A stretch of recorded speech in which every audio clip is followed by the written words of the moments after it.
Patrick Willis. Yeah. You know, the head coach didn't want him. The D coordinator didn't want him. The linebacker coach didn't want him because he couldn't take on. Really? And I'm like, listen, fellas, no, I'm drafting him. You know, he led the SEC in tackles 2 years in a row, and you know he tracked down McFadden on the sideline like nothing. You know. Yeah. And then of course he had his pro day and lights out and ran 4.42 or whatever it was.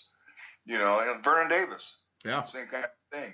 You know, well, he can't catch the ball. I said he can catch the ball. Is it really natural? No, but he can catch the ball. You know, and both those guys were top picks in the first round, you know, high picks in the first round. Oh, exactly. I mean, I remember, this shows how far you and I go back. I mean, I remember having conversations with you about Patrick Willis. And I remember thinking that, you might go, I think it was Adam Carricker, big defensive lineman from Nebraska. And, Right. and he was a guy that, also went pretty early, but, Right. You could just see what a player. I mean, Willis is one of my all-time favorites as well. I mean, just the background is, in him growing up where he did and the success that he had at Ole Miss, which of course at that time wasn't the consistent producer of elite talent the way it is now. I mean, they got a lot of good football players on that team right now.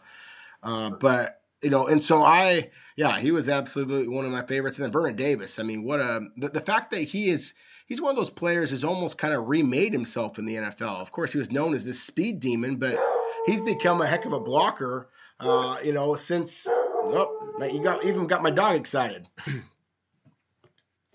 Okay, so anyways, sorry for the quick interruption by the dog, who is obviously a huge Vernon Davis fan. But going back to Vernon Davis, I mean, again, he's kind of, basically remodeled himself. I mean, he came in as this speed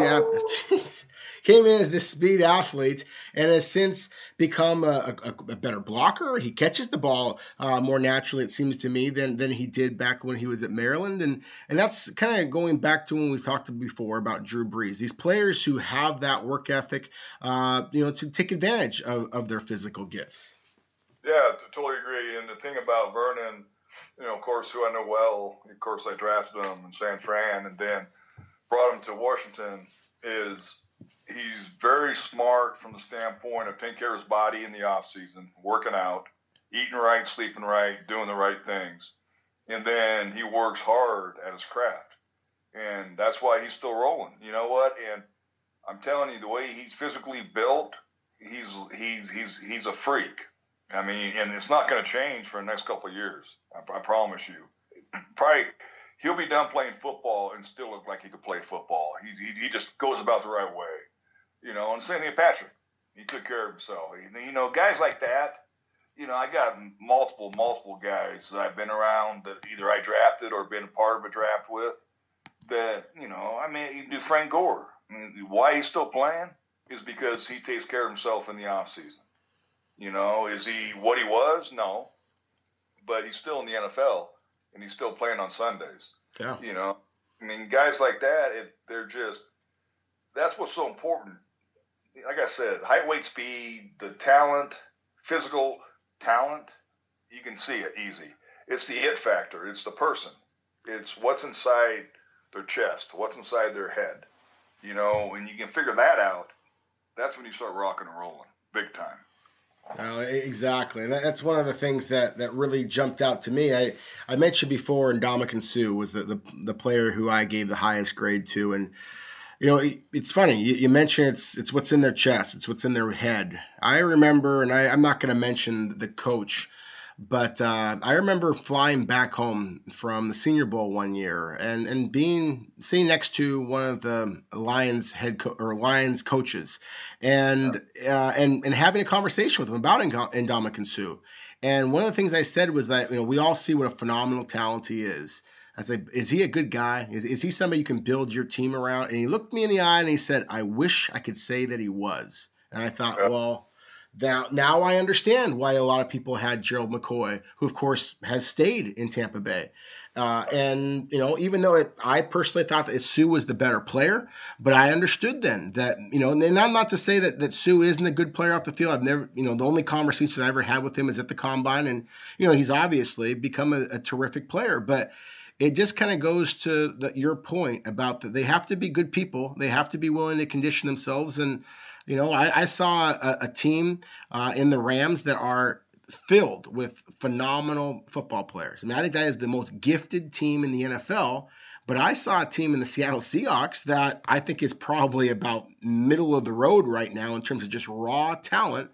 Take it to the Rams and almost beat them, because this is a team in the Rams that have a great deal of talent, but aren't necessarily the most, team-oriented kind of guys and have had their off-field issues. Not necessarily Sue, but some of the other players there. So kind of shifting gears a little bit, I don't know how much of that game you saw, Scott. I know you watch a lot of football, but to me, what it kind of struck me as, I left thinking, did the Seahawks just do a favor to the rest of the NFL teams out there and provide a bit of a blueprint on this is how you can beat the Rams? It's just by playing physical defense, and then trying to run the ball down their throat to, possibly get some of those pass rushers like Aaron Donald, like Ndamukong Suh, playing a little bit of run defense rather than creating those big quarterback sacks and things that have helped pad their statistics and obviously got them paid pretty well.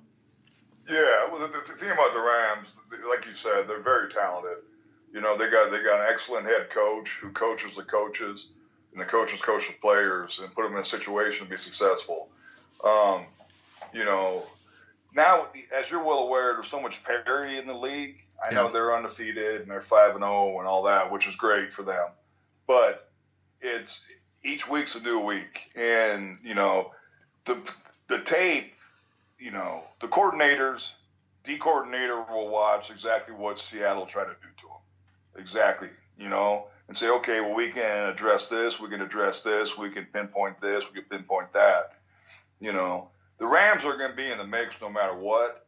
And, they got a little banged up now in the secondary and all that. Yep. But they're a good team. But as you said, you got to be careful with what kind of characters or personalities, I should say, you bring in the building.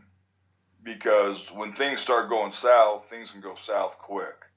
Now if you're winning, everybody's happy. Everybody's, yay, we're doing a good job. You start losing a couple of games, that's when it's going to put McVay in a situation, and the coaches in a situation where they got to ring him back in and say, listen, we're not talking to the media, we're not doing this and that and all that. We're going to play football and be a good team, and then it's tough, and again, it's the it factor. I'm telling you, you're going to have bad days no matter what. You might go through a 2-game losing streak, 3-game losing streak, whatever. It's going to happen. It's inevitable. But when you have a Justin Smith, let me say that, we had San Fran. Yeah. Because we weren't a really good team. But you know what? He said, listen, guys, bull crud. You're going to be here in the morning at 5:30 with me, and you're going to leave at 9:30 with me. And we're going to sit and watch tape. We're going to lift weights. We're going to have practice. And then you guys can go. That's what you need, because the young guys don't understand that. They're like, well, okay, I'll come in at 7:30. We'll go through meetings, practice, and get out. And he wouldn't allow it. Tequila Spikes was the same way.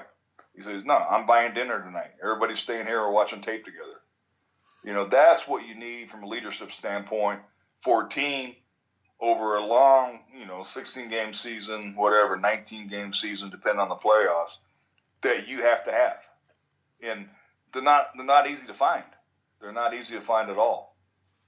Well, that's exactly it. I mean, you're talking about two terrific players there, and it's that leadership, that alpha male kind of personality. I mean, we're talking about players that they've been the best player, that they've ever seen most of their lives. I mean, of course, they were the best player in middle school, high school, all that kind of stuff, went to college, and obviously wound up, at least in the case of those players, Tequila Spikes and Smith were first-round picks, of course, and they were on teams that had a whole bunch of high-ranking players and egos. But to be a leader of men, I think is one of the more underrated elements of this entire process. That there's a lot of players out there that are really gifted, but if the Rams or the Chiefs or the Jaguars or the Patriots or or even the Super Bowl defending champ, Philadelphia Eagles.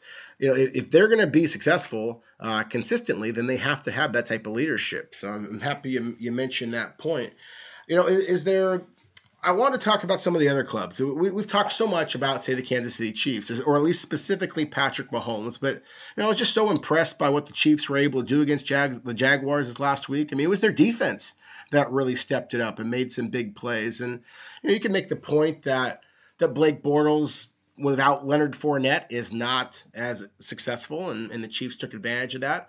But to me, that's the teams that really are the ones that can finish at the end. Is that if you take away their best elements, and Patrick Mahomes did not statistically have the monster game that he has been, but again, the Chiefs rolled.